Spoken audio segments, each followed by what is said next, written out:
Kent Online News. News you can trust. This is the Kent Online Podcast. Lucy Hudson. Hello and happy Friday. Thanks for downloading today's podcast on August 14th. Coming up, residents are concerned for their health because of dust from work on a new development, and hear from the Gillingham boss ahead of their first League Two game of the season. But first, dozens of people have been left out of pocket after a swim school run by a former international athlete closed suddenly. All About Swimming Ltd, which operated at pools in Wilmington and Cobham, was run by former Commonwealth Games swimmer Angela Wilson. Our reporter Charlotte Phillips has been covering the story and joins me now with more details. Charlotte, how did people first find out about the insolvency? So last week, customers were sent an email stating that the business was technically insolvent and would cease trading by the end of that week. And then an application was made to strike the company off the register and dissolve it this week. And I understand you've spoken to some of the people affected. Yes, so after the email was sent, a WhatsApp group was created for all of the people who've lost money, which now has almost 60 members. I've spoken to more than 40 people who say that they've lost money, which comes to more than £10,000. One woman, Jackie Ryan, told me that she'd lost about £130 for lessons that she was supposed to have at the pool in Wilmington next month, and says that she believes customers are owed a proper explanation. There has been a lot of criticism about the fact that no email or apology was sent, and people have been left without answers. Now, have we had a response at all from Angela Wilson? Yes, so Angela told me that the collapse of the business was sudden and that she did not deliberately take money for swimming lessons she never intended to provide. She said that she understands that many families are upset and angry and has apologised to those impacted. Thanks, Charlotte. Kent Online News. Other top stories today. A man who led police on 2 high-speed chases around Dartford and Dartmouth has avoided jail. A court heard how Nicholas Jebb reached speeds of 80 miles per hour and drove the wrong way at roundabouts to try and escape from officers in August 2023. He was found with a knife when he was eventually arrested. The 36-year-old from Pucknall's Close in Swanley has been given a suspended sentence and a 2.5-year driving ban. A teenager has been taken to hospital after being pulled from the water on a Kent beach. Emergency crews, including the Coast Guard and air ambulance, were called to Hythe seafront yesterday afternoon. We're told the teen's been taken to the William Harvey for further treatment. Crews have been busy battling 2 separate wildfires in Kent. They broke out in Benenden near Cranbrook and High Holden near Ashford yesterday afternoon. Local farmers used machinery to help tackle both blazes. Now, people living in a village near Sittingbourne say dust from the building of a new development has left them fearing for their health. 300 homes are being built at Ufton Court Farm outside Tunstall. Residents have been telling us about the impact work is having. Well, it's really frustrating, to be honest. It makes you feel anxious because the dirt's coming indoors, the furniture's getting damaged. And you imagine most building sites have an 8-foot high wooden fence around it. That wouldn't stop all the dust, but it would have a good barrier and stop some of it. But if you look there, there's just this wire mesh fencing that stops absolutely nothing. You can't have the back door open, you can't have any windows, you can't sit in the garden. Every day you're wiping windowsills down and furniture down. It's horrendous. To come out, this noise, all this dirt and dust all the time is just hell.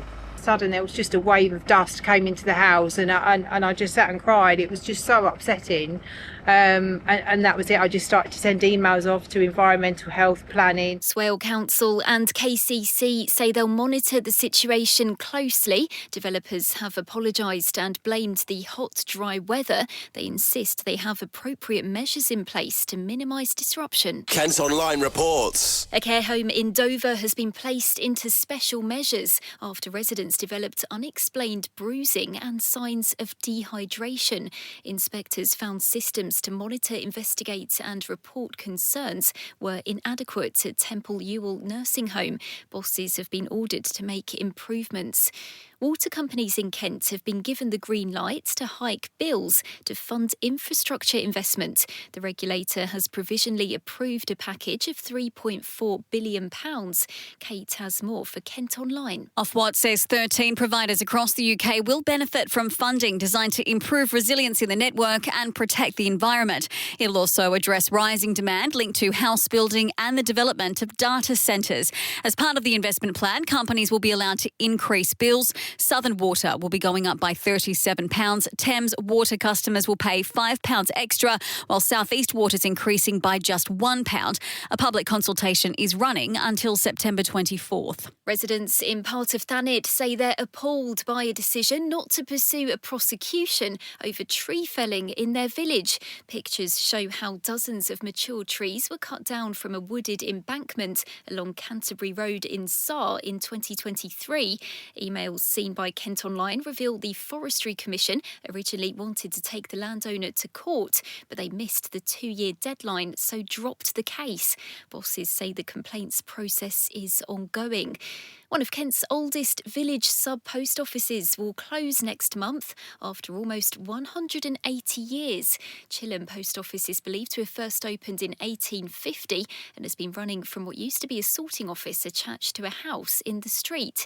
The building is now being sold. Royal Mail are looking to relocate the service to another retailer in the village. Kent Online News. People in Chatham have been responding to government plans to make it harder for betting shops to open in our high streets. Currently, councils' powers to refuse new bookies are limited if they meet licensing requirements. However, new rule changes would see that scrapped. Chatham High Street has 8 gambling outlets covering just a third of a mile. That's the highest concentration in the towns. These people have told us what they think of the proposals. Having betting shops and all these barbers and all that, you don't really need them all, you know. It's very easy to gamble, it's very easy to get into debt because of gambling. So yeah, there should be crackdowns, the laws should be a bit stricter. The council should do a lot more, not something like a record, more scrutinising. You bring the children out with you to do shopping.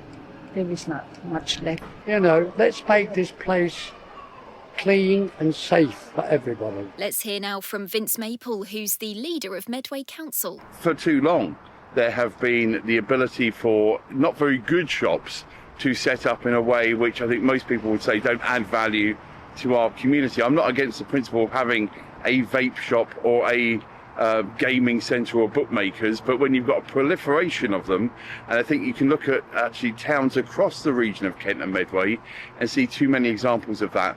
And often the council and indeed the community can feel powerless. The measures will reportedly come into effect by the start of next year.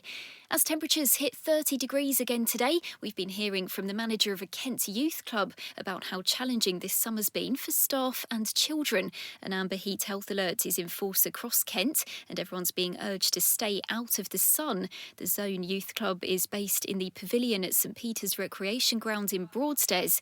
It's run by Victoria Suchak. She spoke to me earlier about the impact the heat is having. It's exhausting. Our staff are really struggling because it's difficult to work for sort of 4 or 5 hours a day in that heat.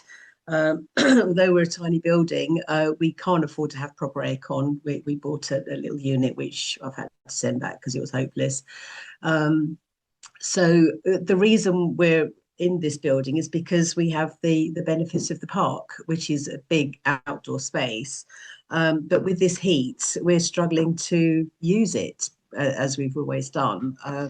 So we're having to tell children to stay in the shade, to drink lots more water. We've bought little UV bracelets which alert them when, the UV rays are strong, which is pretty much constantly at the moment. So, we've had to buy additional sun cream.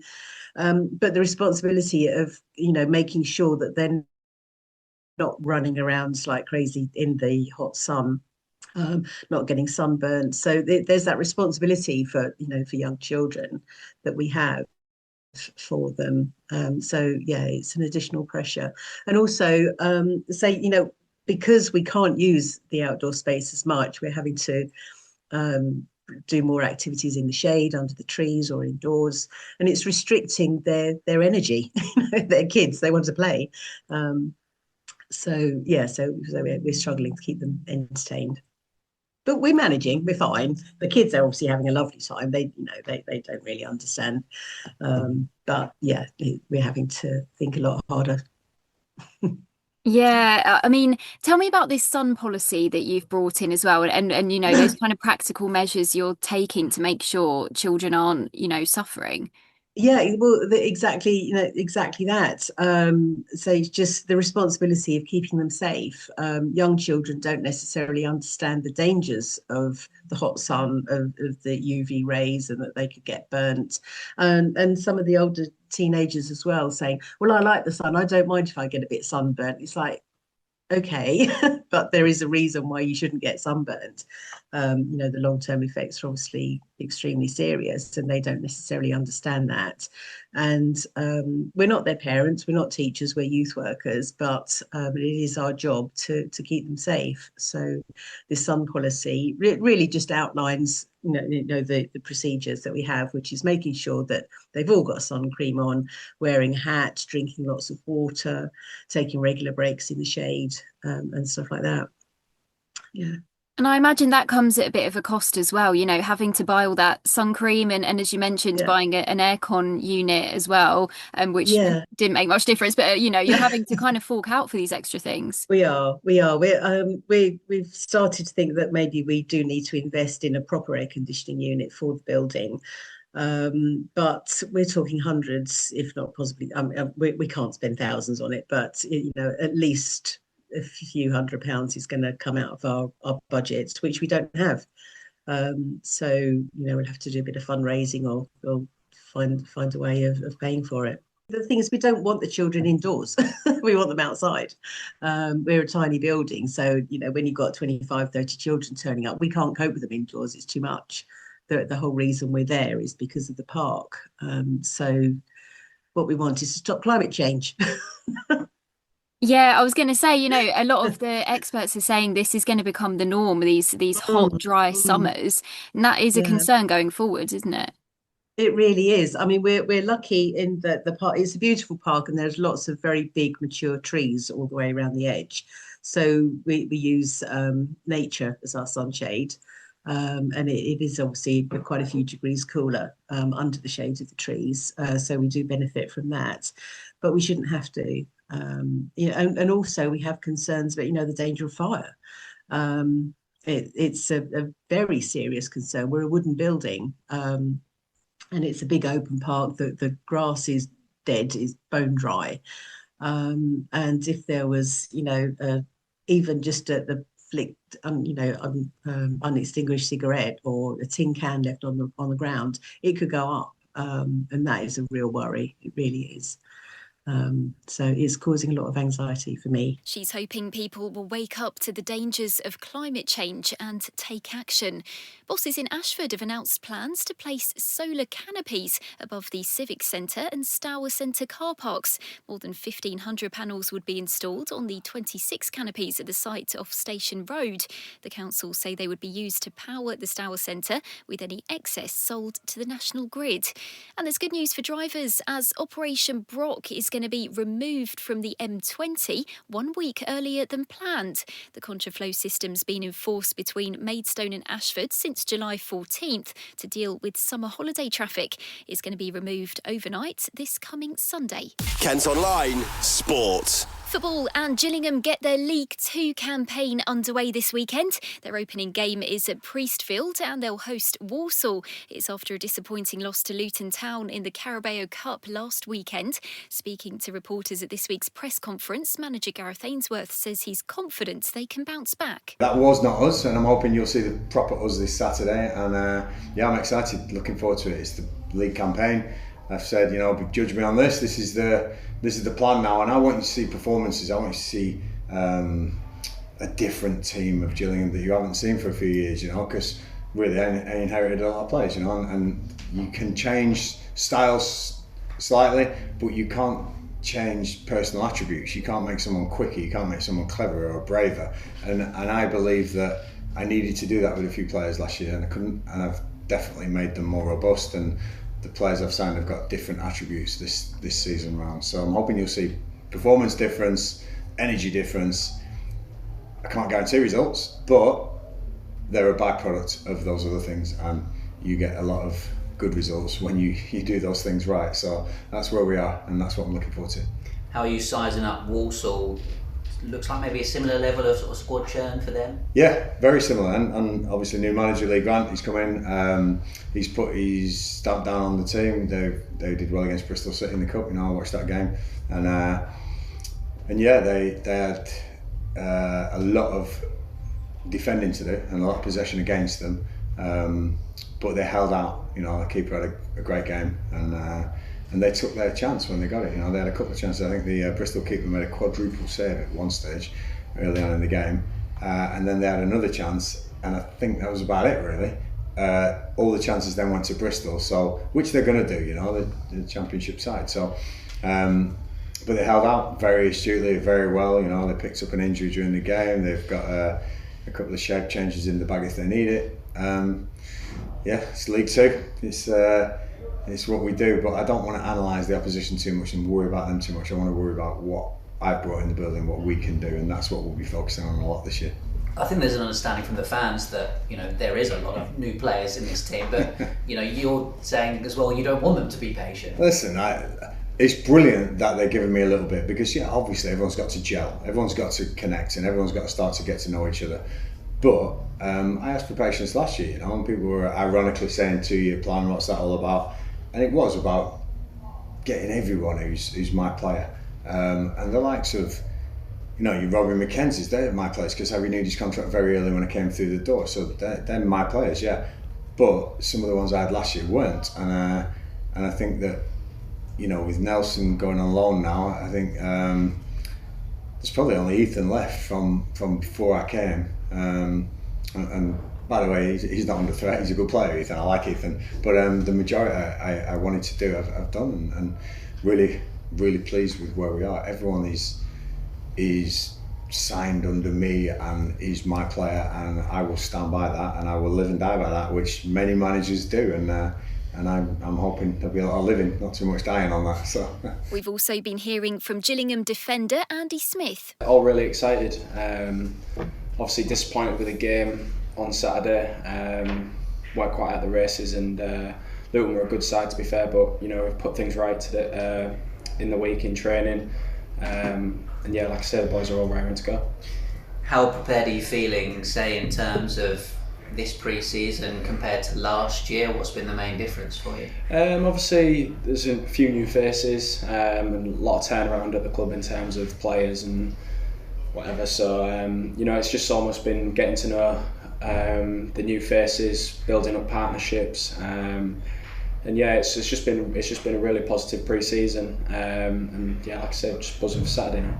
Just in terms of some of those new faces and, like you say, partnerships at the back, what do you make of the likes of Liam Gordon and some of the younger defenders coming in so far? Yeah, I mean, Liam's been brilliant since he's come in. Adds a real voice into the back line, and yeah, he's been great. As of all the lads that have come in, I'm not going to name them all, obviously, but.